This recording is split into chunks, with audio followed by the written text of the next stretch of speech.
যদি আপনারা না পারেন, ব্যর্থতার দায় স্বীকার করে আমাদেরকে দায়িত্ব প্রদান করেন।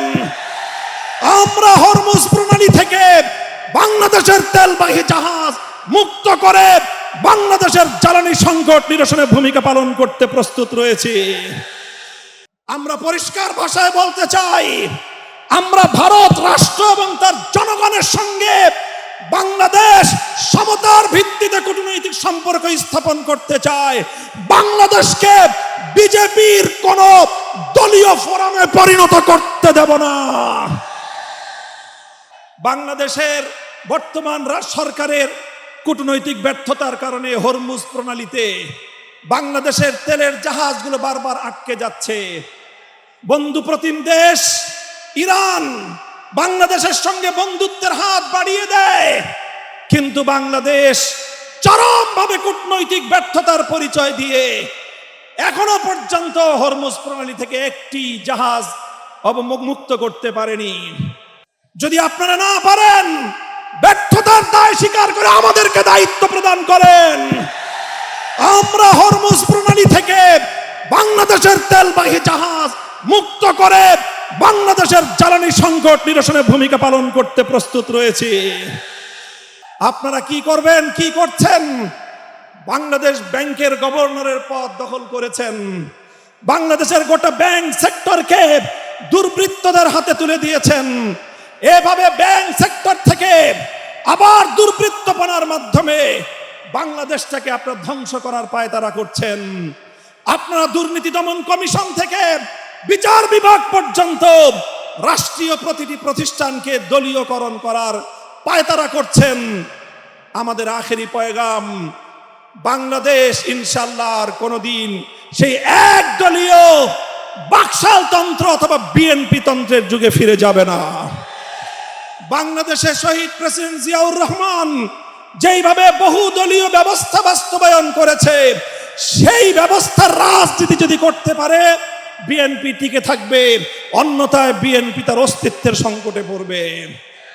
সংগ্রামী সাথী ও বন্ধুগণ, আমাদের আখেরি পয়গাম, যেভাবে গত দুদিন ধরে বাংলাদেশের বিভিন্ন শিক্ষাঙ্গনগুলোতে, ঢাকা বিশ্ববিদ্যালয় সহ বিভিন্ন শিক্ষাঙ্গনগুলোতে অস্ত্রের ঝঞ্ঝনানি শুরু করেছেন, স্থানীয় ছাত্র নেতৃবৃন্দের উপর যেভাবে ছাত্রলীগের হেলমেট লীগের মতো ভূমিকায় অবতীর্ণ হয়েছে, এই ধারা যদি অব্যাহত থাকে এর দায় সম্পূর্ণ সরকারকে গ্রহণ করতে হবে।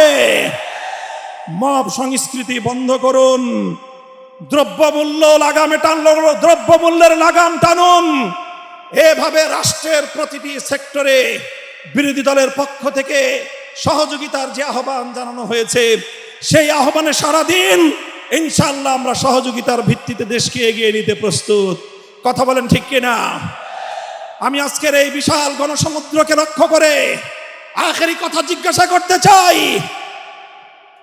এই কালো পতাকাটা নামান। আমি আপনাদেরকে বলতে চাই, আজ গণভোটের রায় বাস্তবায়নের জন্য বাংলাদেশ খেলাফত মজলিস যে ডাক দিয়েছে, এটি আমাদের সর্বশেষ কর্মসূচি নয়। আজ হলো আমাদের গণভোটের রায় বাস্তবায়নের জন্য কর্মসূচির যাত্রা শুরু। এই কর্মসূচি নিয়ে আমরা বাংলাদেশের প্রতিটি প্রান্তে প্রান্তে ছড়িয়ে যাব।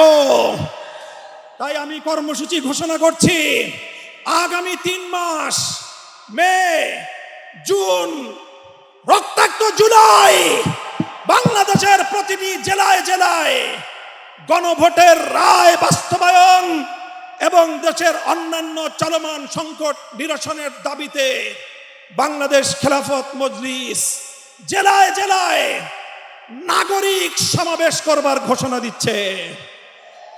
প্রতিটি জেলায় নাগরিক সমাবেশ বাস্তবায়নের পর 2026 সালের 36শে জুলাই, 5ই আগস্ট ঐতিহাসিক এই ঢাকায় বাংলাদেশ খেলাফত মজলিসের ডাকে গণমিছিল অনুষ্ঠিত হবে ইনশাআল্লাহ। কর্মসূচিগুলো আপনারা বাস্তবায়ন করবেন তো ইনশাআল্লাহ?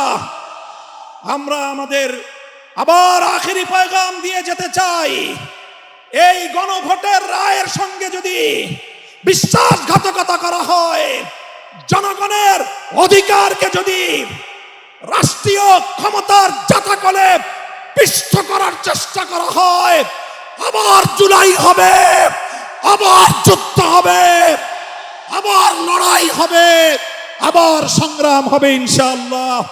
নাসরুম মিনাল্লাহি ওয়া ফাতহুন করিব ওয়া আখিরু দাওয়ানা আলহামদুলিল্লাহ।